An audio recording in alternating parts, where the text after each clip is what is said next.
కృష్ణా జిల్లా మచిలీపట్నంలో దీపావళి పండుగను పురస్కరించుకుని పోలీస్, రెవెన్యూ, ఫైర్ సేఫ్టీ, విద్యుత్ శాఖ అధికారులు డివిజనల్ స్థాయి సమావేశం నిర్వహించుకున్నారు. దీపావళికి ఇచ్చే టెంపరరీ లైసెన్సులు, ఏర్పాటు చేసే షాపుల విషయంలో నియమ నిబంధనలు రూపొందించారు. రేపటిలోగా దరఖాస్తులు స్వీకరించి లైసెన్సులు మంజూరు చేస్తామని అధికారులు చెప్పారు. 1 ఇయర్ టెంపరరీ ఇన్సూరెన్స్ తీసుకున్న వారికి మాత్రమే లైసెన్స్ ఇవ్వాలని కలెక్టర్ ఆదేశించినట్లు అధికారులు చెప్పారు.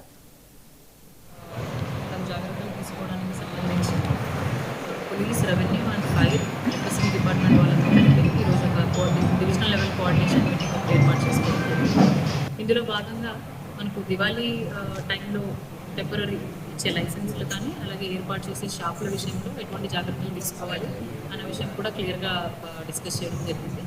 ముఖ్యంగా మనకు రావాల్సిన అప్లికేషన్స్ ఏవైతే ఉన్నాయో అవి 17వ తేదీ సాయంత్రం 6 గంటలలోపు రావాల్సిన అప్లికేషన్స్ అన్నీ కూడా దయచేసి మనకు క్రాకర్స్ అసోసియేషన్ నుంచి కానీ లేదంటే ఇండివిజువల్గా వచ్చే అప్లికేషన్స్ అన్నీ కూడా 17వ తేదీ సాయంత్రంలోపు వస్తే దాని ప్రకారం మేము గ్రౌండ్ ఫైనలైజ్ చేసుకోవడము అలాగే లైసెన్స్ రెన్యువల్ చేసుకోవడము దీనికి సంబంధించి టెంపరరీ లైసెన్స్ ఇష్యూ చేయడం అన్నది కూడా పాసిబుల్గా ఉంటుంది.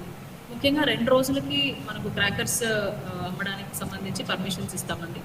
ఈ 2 డేస్కి ప్రేయర్గానే జరగాలి కాబట్టి దయచేసి ప్రతి అప్లికేషన్ కూడా 17 లోపు మాకు రావాలి. 17 తర్వాత మేము ఎటువంటి అప్లికేషన్స్ తీసుకోము.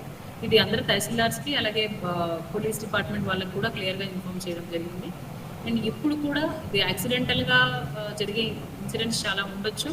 అలాగే క్రాకర్స్ అనేది చాలా ఇన్ఫ్లేమబుల్ కాబట్టి ఈ టైంలో ఖచ్చితంగా యాక్సిడెంటల్ ఇన్సూరెన్స్ ఉండాలి అనేది కలెక్టర్ గారి యొక్క ఇన్స్ట్రక్షన్స్.